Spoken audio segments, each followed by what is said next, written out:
Hey, a few years ago I wrote a blog post about my attitude to helping people over email and in chats when you do some open source development.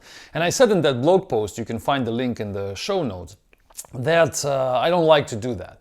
I don't like helping people when they approach me over email asking me for help, referring to some of my open source libraries or maybe some of my articles, like asking me for the personal opinion. And I explained in the blog post that I'm doing that not because I don't like helping people, but because I think that it will be much more effective if those people who are asking for help would go to a public place where we discuss things and ask me there. So instead of sending me an email and asking what I think about this piece of Java code and how I would refactor that, instead I'm always telling them, and believe me, they do email me. Every week I get those emails. I ask them to go to the blog post and ask the same question right there in the comments section. And there I will try to help them and give the answer. In this case, everybody will enjoy the conversation, will enjoy listening to our dispute and get something out of that. So in this case, we educate the community. We entertain everybody, not just two people talking over the email, but we leave something for the future generations. And that, I think, is the much better approach. And the same should be, or very similar attitude should be applied to you supporting your software project, open source or not, but for open source specifically. So when you have a project, you have a product, you have a software repository, and you have somebody who is using your repository, and those person has questions about how to use it or something doesn't work, and they approach you in the chat, over phone. If you do it in the office, they just come to your desk and they ask questions. You have two options. The first option is to help them, to answer their questions and make them happy right there. And that will be fast. The second option is you ask them to submit a ticket. Submit the ticket, explain the problem there, and then you help them in the ticket. The first approach is fast. You will look like a good guy. You will look like somebody who is ready to help whoever it is. But on the long run, you're only doing a bad favor for your project. So you're not using the opportunity to use the service of that person who comes to you as a free tester. Now let me explain what I have in mind. When they come to you with a problem, it means that they tried your product and it didn't work for them. To some extent. Maybe they tried your product and they didn't understand the documentation. Maybe they tried it and something didn't work functionality-wise. But they're not happy.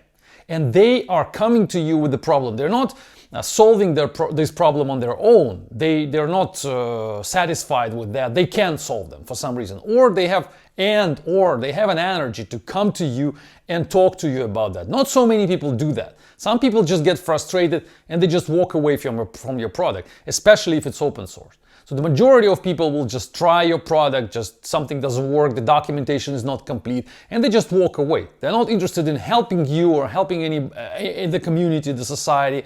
They're not interested in trying more. They don't want to invest any more of their time or energy in actually making this product of yours work for them. They just walk away. But some people, they will try, they will make an extra effort, and they will come to you with the question. Like, help me out, this piece of documentation is not clear, so what exactly does it mean, how should I use it, and so on and so forth.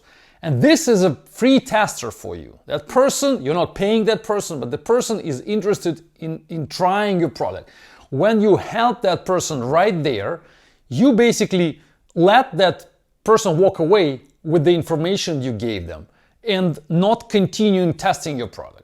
So you are not using their service, which they're ready to provide for free. You're just breaking the transaction right in the middle, while they still could be used as testers. So the right approach is to tell them, hold on, let me fix the product. I'm not going to answer you now. I'm not going to provide you help over the email. I'm not going to give you information over the phone, but let me try to fix the product first. And then I'll give you the next version, and you try the next version, and then you give me your opinion. So they're staying on the line. I mean, it's a figure of speech, so they're probably not on the phone. They're waiting in some conversation. Maybe this is an email open where the problem is described. So you're not answering the email, you're just fixing the product. You're making the documentation better, or you're fixing the functionality. You're making the next increment in the product. And then you release the next version. Maybe not the next version, just make some changes in the product, but something changes here on your side. And then you demonstrate it to them and ask, what do you think about it now? They're still testing your code. They're still being testers for free. You're not paying them. They're just staying on the line, testing it. And you're saying, how about this version?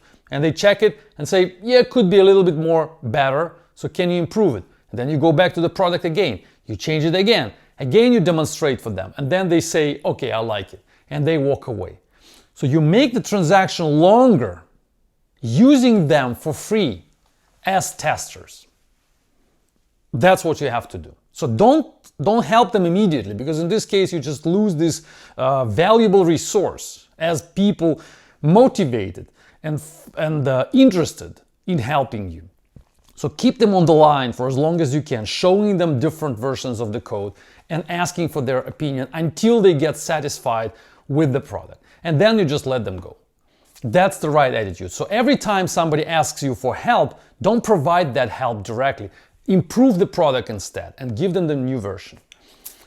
Open source or not open source, but especially in open source, of course, but in commercial products inside the company, you put the same philosophy in practice. You do exactly the same. Don't be a help provider. Don't be a support guy. Instead, listen to what they say, listen to what information they have, and use them to improve your product. I hope it works for you. Thanks for listening. Stay tuned. Bye-bye.